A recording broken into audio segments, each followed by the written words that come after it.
അവൻ്റെ കയ്യിലിരുന്ന drilling machine ഓണാക്കി. ഒപ്പം സൈഡിൽ കസേരയിൽ അവശനായി കിടക്കുന്നവനെ നോക്കി ഒന്ന് പുച്ഛിച്ചു. അവൻ്റെ കാലൊച്ച കേട്ട അയാൾ പേടിയോടെ കണ്ണുകൾ വലിച്ചു തുറന്നു. സർ പ്ലീസ്, ഇനി ഞാൻ ഒന്നും ചെയ്യില്ല സർ. അവൻ കരഞ്ഞുകൊണ്ട് അയാളെ നോക്കി. അവൻ്റെ കണ്ണുകൾ നിറഞ്ഞു.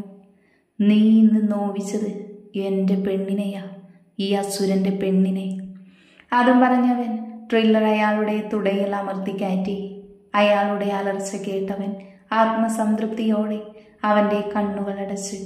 ഒപ്പം അവൻ്റെ ഉള്ളിലേക്ക് അവൾ കടന്നു വന്നിരുന്നു ആ നിമിഷം. My sugarcane. അവൾ പ്രണയത്തോടെ അവനെ നോക്കി. അവൻ്റെ കണ്ണുകൾ വന്യമായി തിളങ്ങി. അവളുടെ നഗ്നമായ മേനി അവൻ കൊതിയോടെ രുചിച്ചു. Love you sugarcane. അവൾ അവനെ തൻ്റെ നെഞ്ചോട് ചേർത്ത് പിടിച്ച് അവളുടെ മാറിലെ ചൂടിൽ അവൻ മെല്ലെ കണ്ണുകൾ അടച്ച് കിടന്നു. അവൻ വേഗത്തിൽ തൻ്റെ ജീപ്പ് ഓടിച്ചു. എത്രയൊക്കെ ദേഷ്യം ശമിപ്പിക്കാൻ നോക്കിയിട്ടും അവന് സാധിച്ചില്ല. മുഖം വലിഞ്ഞു മുറുകി, കണ്ണുകൾ ചുവന്നു, ഞരങ്ങ് പിഴഞ്ഞു പൊങ്ങി, കൈ സ്റ്റിയറിങ്ങിൽ മുറുകി. ചുറ്റും പരിഹാസം ഉയർന്നു കേൾക്കുന്നത് പോലെ തോന്നിയവന്. സി, എനിക്ക് നിന്നോടൊന്നും തോന്നുന്നില്ല. അല്ലെങ്കിൽ തന്നെ നിന്നോടെന്തെങ്കിലും തോന്നാനുണ്ടോ? നിനക്കൊരു പെണ്ണിനെ തൃപ്തിപ്പെടുത്താൻ അറിയില്ല. അറിയാമായിരുന്നെങ്കിൽ നിന്റെ കാമുകിയ ഞാൻ വേറൊരുത്തനെ തേടി പോകേണ്ട ആവശ്യം വരില്ലായിരുന്നു. പക്ഷെ കുറ്റം പറയുവല്ല, you are so hot and sexy. But എന്താ കാര്യം? എറിയാൻ അറിയുന്നവൻ്റെ കയ്യിൽ ദൈവം വടി കൊടുക്കില്ലല്ലോ. അവൾ ചുണ്ടുവെച്ച് മെല്ലെ ശബ്ദമുണ്ടാക്കി. ചുറ്റുമുള്ളവർ പൊട്ടിച്ചിരിച്ചു. അവൻ കൈകെട്ടി മുഷ്ടി ചുരുട്ടി പിടിച്ചു. Can I ask you something? Are you A boy? അവൾ തന്നിലെ പുരുഷനെ അപമാനിച്ചതും അവൻ്റെ സകല നിയന്ത്രണവും വിട്ട് അവൻ വേഗം അവളുടെ കഴുത്തിൽ കുത്തിപ്പിടിച്ച് ഭിത്തിയിൽ ചേർത്തു നിർത്തി. അവൻ്റെ മുഖം ദേഷ്യം കൊണ്ട് വലിഞ്ഞു മുറുകി. കണ്ണുകൾ ചുവന്ന് വിയർപ്പ് നെറ്റിയിൽ കൂടെ ഒഴുകി. മഹി. അവളുടെ കണ്ണുകൾ തള്ളി. കാൽ നിലത്ത് കുത്താതെ പിഴഞ്ഞു പൊങ്ങി. പെട്ടെന്നൊരുവൻ അവൻ്റെ പിന്നിൽ നിന്ന് പിടിച്ചു മാറ്റി. ചുറ്റും നിന്നവർ അവനെ ഭയത്തോടെ നോക്കി. കാരണം ദേഷ്യം വന്നാൽ അവൻ അസുരനാണ്, രാവണാസുരൻ. മഹി, അവളെ വിടാനാ നിന്നോട് പറഞ്ഞത്. മഹി അവളുടെ കഴുത്തിൽ നിന്ന് പിടിവിട്ടു. അവൾ ചുമച്ചുകൊണ്ട് നിലത്തേക്ക് ഊർന്നു വീണു. പെട്ടെന്നൊരു പയ്യൻ ഓടി അവൾക്കരികിൽ ചെന്നു. അവളെ തൻ്റെ നെഞ്ചോട് ചേർത്ത് പിടിച്ചു. അനു, അറിയൂ ഓക്കെ? അവൾ ചുമച്ചുകൊണ്ട് അവനെ നോക്കി തലയാട്ടി. ഒപ്പം മഹിയെ ദേഷ്യത്തോടെ നോക്കി. പെട്ടെന്ന് അവൻ ചാടി എഴുന്നേറ്റു. അവൾ പറഞ്ഞതിലെന്താ തെറ്റ്? Do you know how to treat a woman? 3 വർഷമായി ഇവളുമായിട്ട് പ്രണയത്തിലല്ലേ? ആൻഡ് എൻഗേജ് കഴിഞ്ഞു. She's girl. അവൾക്കുമുണ്ട് ഫീലിങ്സ് ഒക്കെ. നടത്തിക്കൊടുക്കുന്നില്ല എന്ന് കണ്ടപ്പോൾ എൻ്റെ അടുത്ത് വന്നു. It's not her fault. അതിന് ലസ്റ്റ് എന്താ എന്ന് കൂടെ അറിയണം. അല്ലാതെ ബിസിനസ് എന്ന് മാത്രം നടന്ന ബാക്കി കാര്യങ്ങൾ ഇതുപോലെ വേറെ ആരെങ്കിലും വന്ന് ചെയ്യും. ജയ്, സ്റ്റോപ്പ് ഇറ്റ്. മഹി നിന്റെ ബ്രദറാണ്. മഹിയുടെ അടുത്ത് നിന്നവൻ പറഞ്ഞതും ജയ് അവനെ നോക്കി പുച്ഛിച്ചു. Okay fine. അനു, ഇവളിന് എൻ്റെ പെണ്ണാണ്. നിനക്ക് കഴിവുണ്ടെങ്കിൽ ഒരു പെണ്ണിനെ കൂടെ പൊറുപ്പിച്ച് കാണിക്ക്. Jay, you are crossing the limit. എന്നാൽ പെട്ടെന്ന് മഹി കൈ ഉയർത്തി തടഞ്ഞു. ഒപ്പം ജയുടെ മുഖത്തിന് നേരെ തൻ്റെ മുഖം കൊണ്ടുവന്നു. നിന്റെ വെല്ലുവിളി എനിക്കിഷ്ടമായി. എന്നാ കേട്ടോ, ദേ ഇവളെ പോലെ വേറൊരുത്തിന് വരുമ്പോൾ മണപ്പിച്ചവൻ്റെ പിന്നാലെ പോകുന്നതല്ല എൻ്റെ താലി അണിഞ്ഞത്. എൻ്റെ നെഞ്ചിൽ ഒരുത്തി കാണും എൻ്റെ പിള്ളേരെ പ്രസവിച്ച് എൻ്റെ കൂടെ, എൻ്റെ ഒപ്പം. അതും നിൻ്റെയൊക്കെ കല്യാണത്തിന് മുന്നേ എൻ്റെ പെണ്ണിനെ ഞാൻ കെട്ടും. ഓ, വിശ്വസിച്ചു മഹി. നിന്റെ ആത്മവിശ്വാസം ഞങ്ങൾ തടയുന്നില്ല. എന്തായാലും നിന്നെ അറിയാവുന്ന ഒരുത്തിയും വരില്ല, അതുറപ്പാ. കാരണം അവർക്കറിയാം നിന്നെ കൊണ്ടൊരു ഗുണവും ഇല്ല എന്ന്. എന്തായാലും ഇത്രയും പറഞ്ഞ സ്ഥിതിക്ക് ഒരു കാര്യം കൂടെ, നെക്സ്റ്റ് മന്ത് ഞങ്ങൾ കെട്ടും, ഉറപ്പ്. മഹിക്ക് മനസ്സിലായി അവൾ തനിക്ക് വീണ്ടും കുരുക്ക് തന്നതായെന്ന്. എന്നാൽ തോറ്റുകൊടുക്കാൻ മനസ്സിലായിരുന്നു അവന്.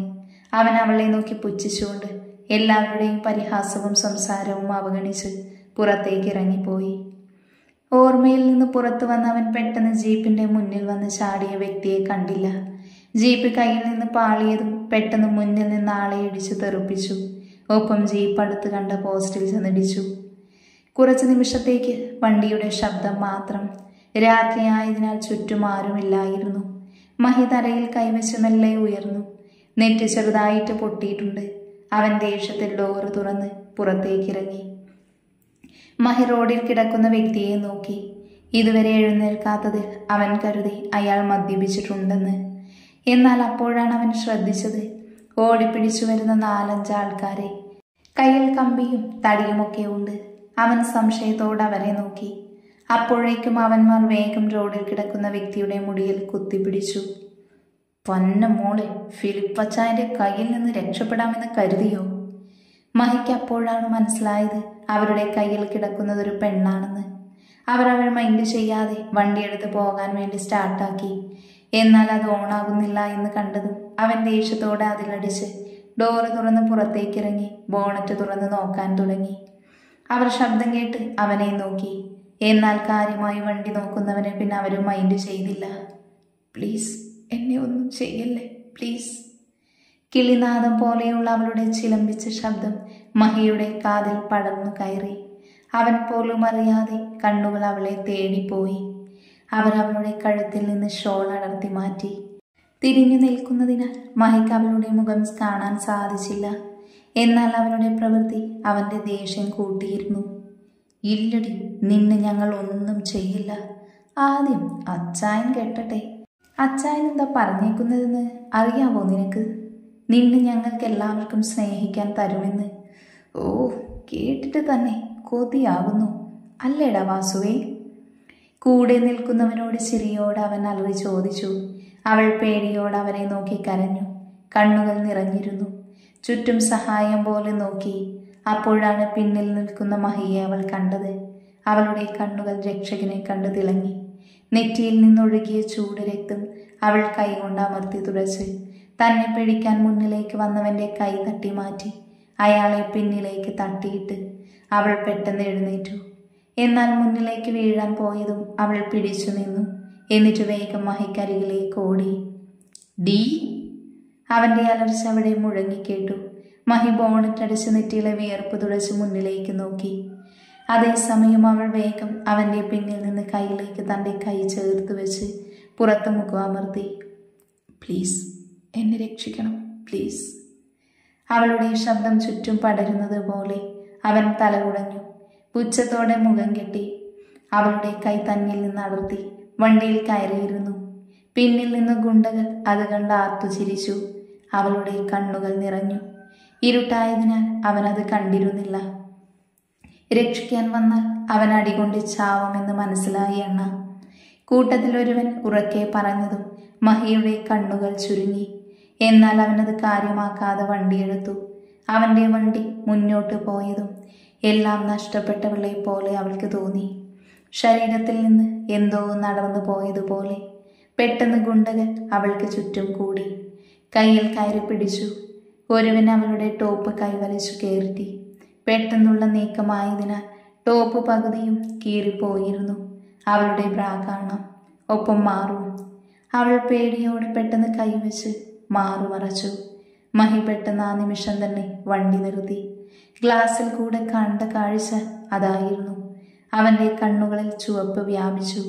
അവൻ വണ്ടി റിവേഴ്സ് എടുത്ത് അവർക്ക് മുന്നിൽ വലിയ ശബ്ദത്തോടു കൂടെ നിർത്തി. അവർ ഭയത്തോടെ അവനെ നോക്കി. പിന്നീട് അതൊരു പുച്ഛമായി മാറി. ആഹാ, നീ വീണ്ടും വന്നോ? ഞങ്ങളുടെ കൂടെ കൂടാനാണ് വന്നത്? ആണെങ്കിൽ കൂടിക്കോ, പെണ്ണ് കൊള്ളാടാ. അയാൾ ചുണ്ട് നനച്ചുകൊണ്ട് പറഞ്ഞതും അവൾ പൊട്ടിക്കരഞ്ഞുകൊണ്ട് പേടിയോടെ പിന്നിലേക്ക് മെല്ലെ നടന്നു. എന്നാൽ മഹി മുഷ്ടി ചുരുട്ടി പിടിച്ച് കണ്ണുകൾ ഇറുക്കി അടച്ചു. ഗുണ്ടുകളിൽ ഒരുവൻ അവളുടെ മാറിന്റെ നേരെ കൈ ഉയർത്തിയതും പെട്ടെന്ന് അവൻ വലിയ അലർച്ചയോടെ പിന്നിലേക്ക് തെറിച്ചു വീണു. അവർ ഞെട്ടി മുന്നിലേക്ക് നോക്കിയതും മഹി അവളുടെ കൈ പിടിച്ച് തന്റെ പിന്നിലേക്ക് നിർത്തി. ഒപ്പം തന്റെ ഷർട്ടൂരി അവൾക്ക് കൊടുത്തു. അവൾ പെട്ടെന്ന് തന്നെ അവന്റെ ഷർട്ട് തന്റെ ശരീരത്തിലേക്ക് ചേർത്ത് പിടിച്ചിട്ടു. ഡോ, വെറുതെ ഞങ്ങൾക്ക് പണിയാകരുത്, അവളെ തന്നിട്ട് പോ. അയാൾ അലറിയതും അവൻ അയാളുടെ നെഞ്ചിൽ ചവിട്ടി. അയാൾ പിന്നിലേക്ക് മലർന്നു വീണു. ഒപ്പം മഹി മറ്റൊരുവന്റെ കഴുത്തിൽ പിടിച്ചൊഴിച്ചു. അവൾ പേടിയോടെ കണ്ണുകൾ ഇറുക്കി അടച്ചു. അവൻ 3 പേരെയും നോക്കി. തന്റെ ഒറ്റയ്ക്ക് തളർന്നു കിടക്കുവാണ്. മഹി അതിലൊരുവന്റെ അടുത്ത് മുട്ടുകുത്തിയിരുന്നു. നിന്റെ ഫിലിപ്പ് അച്ചായനോട് പറ അവളെ ഞാൻ കൊണ്ടുപോവുക എന്ന്.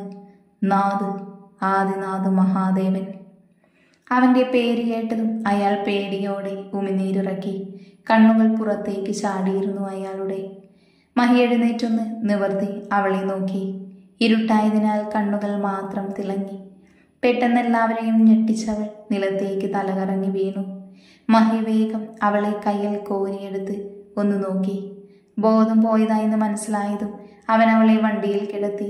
റോഡിൽ കിടക്കുന്നവരെ ഒന്നുകൂടെ നോക്കി മീശ പിരിച്ചു വെച്ചിട്ട് വണ്ടിയിൽ കയറി.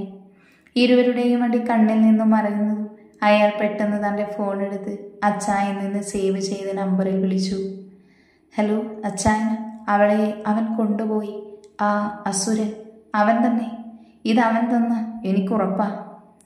അയാൾ പേടിയോടെ പറഞ്ഞതും മറുവശത്തിരുന്നവൻ്റെ കൈ വിറച്ചു. അവൾ തൻ്റെ മുഖത്തെന്തോ നനവ് തോന്നിയത് കണ്ണുകൾ വലിച്ചു തുറന്നു. മുന്നിൽ നിൽക്കുന്ന പപ്പിക്കുഞ്ഞിനെ കണ്ട അവളുടെ കണ്ണുകൾ വിടർന്നു. പപ്പി ഒരിക്കൽ കൂടെ അവളുടെ മുഖാമർത്തി തുടച്ച് ബെഡിൽ നിന്ന് ചാടിയിറങ്ങി കുരക്കാൻ തുടങ്ങി. Simba, get out. ഗാംഭീര്യമായ ശബ്ദം കേട്ടവൾ പേടിയോടെ ഡോർ അരികിലേക്ക് നോക്കി. മുന്നിൽ നിൽക്കുന്നവനെ കണ്ടവൾ കണ്ണു തള്ളി ഉമിനീരിറക്കി. മഹി അവൾക്കരികിലേക്ക് നടന്നു. അവൻ്റെ വിരിഞ്ഞ നെഞ്ചും ഒത്ത ശരീരവും വണ്ണവും മെയിൻറ്റെയിൻ ചെയ്ത ബോഡി, കുഞ്ഞു തീക്ഷ്ണമായ ബ്രൗൺ കണ്ണുകൾ, ഇളം പിങ്ക് ലിപ്സ്, വലിഞ്ഞു മുറുകിയ പേശികൾ. ഒപ്പം ഷർട്ട്ലെസ് ആണ്. അവൻ ടേബിളിലിരുന്ന ബൗളോ ഒപ്പം ഒരു പാക്കറ്റ് കൂടി അവൾക്കരികിൽ വെച്ചു. ഇത് കുടിച്ചിട്ട് ഒന്ന് ഫ്രഷായിട്ട് വാ. അവൾ സംശയത്തോടെ അവനെയും ബൗളും നോക്കി. അവൻ പറയുന്നത് കേട്ട് അവളുടെ കണ്ണ് തള്ളി. എന്നാൽ അവനത് ശ്രദ്ധിക്കാതെ പുറത്തേക്ക് നടന്നു. ഒപ്പം അവളെ ഒന്നുകൂടെ നോക്കി.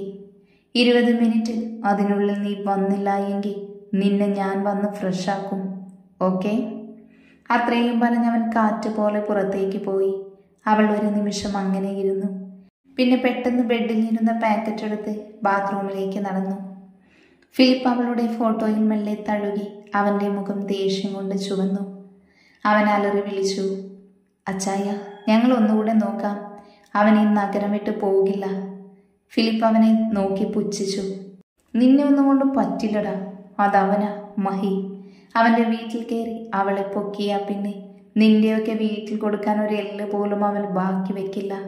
അവനായിട്ട് അവളെ ഇറക്കി വിടണം. അത് നടക്കുമോ അച്ചായ? ഫിലിപ്പ് ആലോചനയോടെ കസേരയിലിരുന്നു. വഴിയുണ്ട്. അവനൊപ്പം ബിസിനസ് ചെയ്യണം. പണമുണ്ടെങ്കിൽ അവൻ നമുക്ക് വഴിക്ക് വരും. പണം കൊടുത്താൽ ചിലപ്പോൾ അവൻ അവളെ നമുക്ക് തരും. ഫിലിപ്പ് കണ്ണുകളടച്ച് അവൻ്റെ ഉള്ളിൽ അവളുടെ മുഖം കടന്നു വന്നു. പ്രിയ. ഡ്രസ്സ് ഇഷ്ടപ്പെടാത്തതുപോലെ അവൾ കണ്ണാടിയിൽ കൂടെ അങ്ങോട്ടും ഇങ്ങോട്ടും നോക്കാൻ തുടങ്ങി. അവളുടെ മുഖം ദേഷ്യം കൊണ്ട് ചുവന്നു. ഒരു സ്ലീവ്ലെസ് ബനിയനും അതിൽ തൻ്റെ ഷോർട്സുമായിരുന്നു വേഷം. അവൾ മഹിയെ ചീത്ത വിളിച്ചുകൊണ്ട് പുറത്തേക്ക് ഇറങ്ങി. ഒപ്പം ടേബിളിൽ ഇരുന്ന സൂപ്പ് പെട്ടെന്ന് കുടിച്ച് പുറത്തേക്ക് നടന്നു. അപ്പോഴാണ് അവൾ ആ വീട് ശ്രദ്ധിച്ചത്. വലിയൊരു പാലസ് ആയിരുന്നു ആ വീട്. വലിയൊരു പാലസ് പോലെ ചുറ്റും ഗ്ലാസ്സാണ്. അവൾ സ്റ്റെപ്പിൻ്റെ അരികിൽ ചെന്നപ്പോഴാണ് താഴെ സോഫയിൽ ഫോൺ നോക്കിയിരിക്കുന്നവനെ കണ്ടത്. അവൾ അല്പം പേടിയോടെ താഴേക്ക് ചെന്നു. മുന്നിൽ ആരോ നിൽക്കുന്നത് പോലെ തോന്നിയാണ് മഹി തല ഉയർത്തി നോക്കിയത്. മുന്നിൽ നിൽക്കുന്നവളെ കണ്ടവൻ്റെ കണ്ണുകൾ വിടർന്നു. ഇരിക്ക്. അവൻ്റെ ശബ്ദം കേട്ടതും അവൾ പേടിയോടെ അവൻ്റെ ഓപ്പോസിറ്റ് ഇരുന്നു. അവളുടെ കണ്ണുകൾ ചുറ്റും നടന്നു. ഒപ്പം ഷോർട്സ് മുട്ടിൻ താഴോട്ട് പിടിച്ച് ഇടാൻ നോക്കുന്നുണ്ടവൾ.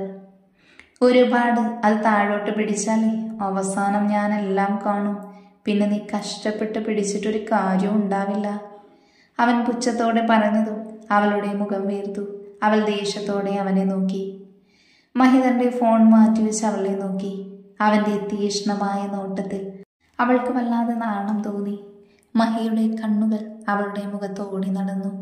കുഞ്ഞി കണ്ണുകൾ, ചെറിയ ഓറഞ്ച് ലിപ്സ്, ഒരു കുഞ്ഞു കമ്മലും ഒപ്പം നൂല് പോലത്തൊരു മാലയും. ഇരുനിറമാണ്, ചോക്ലേറ്റ് പോലെ. എന്നാൽ നീളമില്ല. തൻ്റെ വയറ് വരെയുള്ളൂ ഒരു കുഞ്ഞു സാധനം. അവൾ അവൻ്റെ നോട്ടത്തിൽ വല്ലാതെ വിയർത്തു. മഹി തൊണ്ട ശരിയാക്കി സംസാരത്തിന് തുടക്കമിട്ടു.